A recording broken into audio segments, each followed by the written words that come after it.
Hello everyone, कैसे हो आप सभी लोग। Welcome back to my another video. तो आज मैं कर रही हूँ पैकिंग। मुझे जाना है वापस से वाराणसी फॉर स्टडीज़।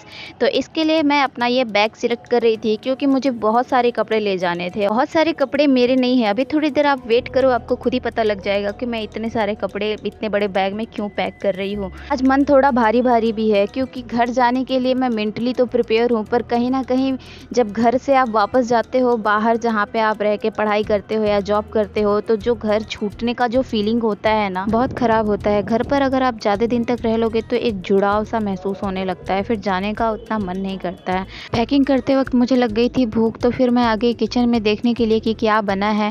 तो रोटियां यहाँ पर मैंने देखा और इधर कुकर में मम्मी कटहल की सब्ज़ी बनाई थी। कटहल की सब्ज़ी मेरी मम्मी को बहुत पसंद है, तो वो अक्सर कटहल बनाती हैं। तो फिर उसके बाद मैं नाश्ता की, उसके बाद फ्रिज में देखी एक सेब पड़ा हुआ था तो इसको खाई।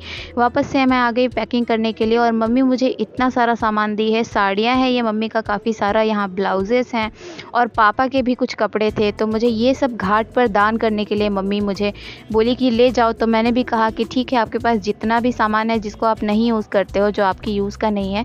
तो यहाँ पर मम्मी लगभग 2 झोला मेरे को भर के सामान दे दी थी। और मुझे इसमें दिखाई दिया मेरा ये बचपन का सूट।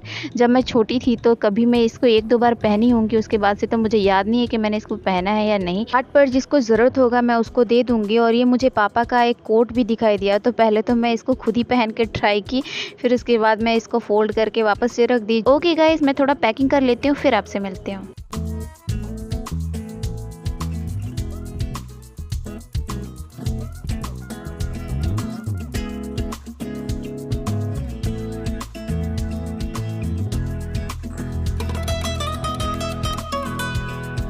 आज मैं जाने वाली हूँ तो मौसम भी देखो कैसा कर रखा है। इतनी कड़कती धूप है कि जैसे लग रहा है कि मेरा चेहरा तो अभी से ही जल जाने वाला है। तो मैंने तो स्टॉल ले लिया था और इधर मम्मी मुझे कुछ पैसे दे रही थी। और मैंने थोड़ी देर पहले ही आकाश भैया भी मेरे साथ जाने वाला था, तो फिर मैंने उसको फ़ोन करके बुला लिया।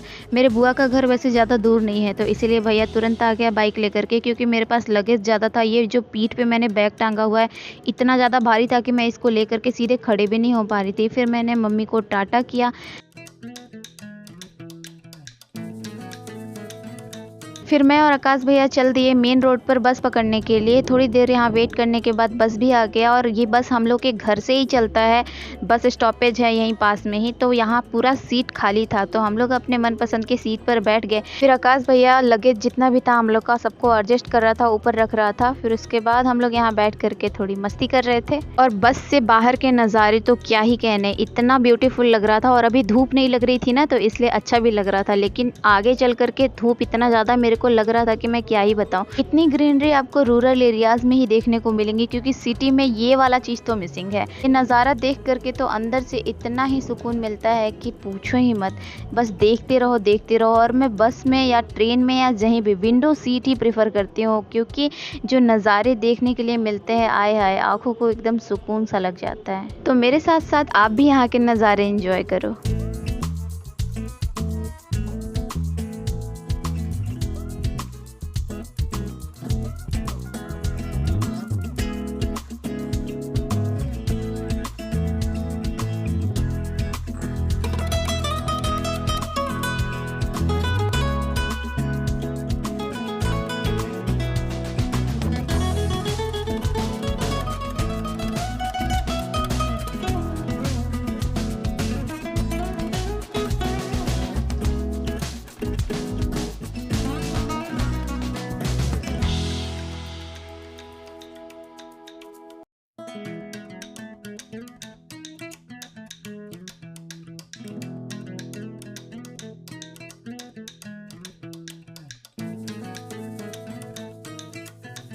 2,000 years later. लगभग 2.5 घंटे बाद हम लोग पहुंच गए रेणुकूट। फिर उसके बाद मुझे ये झालमुड़ी वाले भैया दिखे, तो ये 20 का बना रहे थे। तो मैंने भी कहा मेरे लिए भी एक प्लेट बना दो।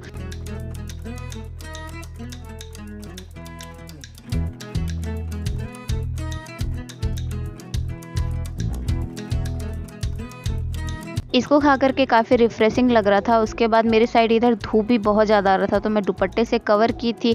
अब हम लोग बस में सीट भी नहीं बदल सकते थे क्योंकि पूरी बस लगभग भर चुकी थी, तो हम लोग जहाँ बैठे थे वहीं पर अब एडजस्ट करना था। तो मैंने दुपट्टे से पूरा कवर कर लिया था। फिर आकाश भैया से एक ठंडा पानी का बॉटल मंगाई क्योंकि मैं घर से जो पानी लेके आई थी वो ख़त्म हो गया था। फिर उसके बाद बस चल दी थोड़ी देर वेट करने के बाद।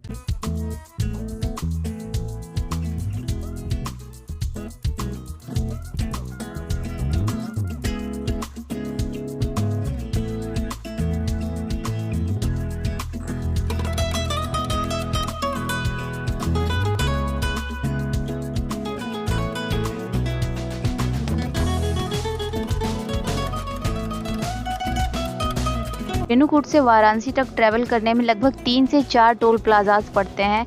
मुझे नहीं समझ में आता है कि इतना ज़्यादा टोल प्लाज़ा क्यों लगा दिए हैं। पहले जबकि ऐसा सिचुएशन नहीं था, तो यहाँ पर काफ़ी लंबी लाइन भी लगी हुई थी। टोल प्लाज़ा पास करने के बाद थोड़ी देर गाड़ी चली और फिर हम लोग यहाँ पहुँच गए एक ढाबे पर। और मुझे यहाँ पर कुछ नया चीज़ पता लगा कि हाईवे पर जो ढाबाज होते हैं उनमें से कोई एक ढाबा फिक्स होता है जहाँ पर ड्राइवर और कंडक्टर को फ़ीस नहीं देना पड़ता है, वो कुछ भी खा सकते हैं। और मुझे विश्वास नहीं हो रहा था, तो मैंने जाके पूछा, तो फिर उसके बाद उन्होंने बोला कि हाँ ये सही है। लगभग आधी जर्नी तो हमारी कंप्लीट हो चुकी थी और हम पहुंच चुके थे चोपन। और ये चोपन का यहाँ पर अल्ट्राटेक सीमेंट फैक्ट्री भी आपको दिख रहा है। और इधर के नज़ारे इतनी ग्रीनरी, जैसे लग रहा था कि जन्नत में ही पहुँच गई हूँ मैं। लेकिन एक तरफ मुझे इतनी धूप भी लग रही थी कि मैं क्या बताऊँ। हालांकि दुपट्टे ने मेरा बहुत साथ दिया। तो एक टिप है कि ट्रैवल के दौरान दुपट्टा ज़रूर से कैरी करें आप। और ये हम लोग के यहाँ का सोन नदी, आपको जान करके हैरानी होगा कि जो सोनभद्र ज़िले का नाम है वो भी सोन नदी के ऊपर ही पड़ा हुआ है। अभी बारिश की वजह से इसमें काफ़ी पानी भरा हुआ था। इधर सामने मुझे पहाड़ भी दिख रहा था, हालांकि मुझे इस पहाड़ का नाम नहीं पता है। अब हम लोग पहुंच चुके थे रॉबर्ट्सगंज, जो कि सोनभद्र का प्रशासनिक मुख्यालय भी है। यहाँ पर जितने भी प्रशासनिक काम होते हैं सोनभद्र के, यहीं से होते हैं। और ये यहाँ का बस स्टॉपेज है। काफ़ी सारी बसेस लाइन से लगी भी हुई थी, हल्की हल्की बूंदाबांदी भी हो रही थी। तो मेरे हाथ पर ये थोड़ा बहुत पानी की बूंदे। फिर उसके बाद बस चल दी और नज़ारे तो आए हाय, मैं क्या ही बताऊँ। रास्ते भर ट्रैवल करने में सबसे ज़्यादा सुकून लगता है विंडो सीट पे बैठ जाओ और नज़ारे एंजॉय करते रहो। स्वर्ग के नज़ारे साक्षात देखने को मिल रहे हैं, अब क्या चाहिए। इतनी लंबी जर्नी हो गई कि पूछो ही मत, इतना थकान हो गया था। लगभग 7:30 बज चुका था और अभी तक हम लोग बस में ही थे। हम लोग का स्टॉपेज आया और यहाँ से हम लोग पकड़े लोकल ऑटो।